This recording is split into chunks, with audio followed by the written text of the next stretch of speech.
Sorry মা। মা, বৌদির কাল রাত থেকে শরীর খারাপ। তাহলে বৌমা তুমি কেন রান্নাঘরে এলে? আমাকেই তো বলতে পারছে। বৌদি বলতে শেখো, একটু কেউ খারাপ ভাববে না। এ আমি অফিস বেরোচ্ছি, একটু পরে মাকে নিয়ে ডাক্তারখানায় যাবে। দাদা, আজকে তো বৌদির বাপের বাড়ি যাওয়ার কথা, বৌদির ভাই জন্মদিন না? ও ভুলেই তো গেছি।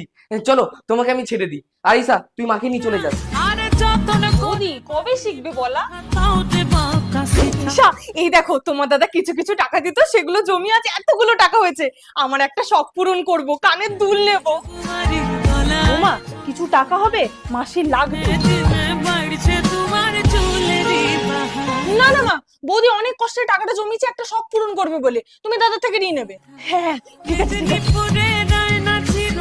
বৌদি না বলতেও শেখো, কেউ খারাপ ভাববে না।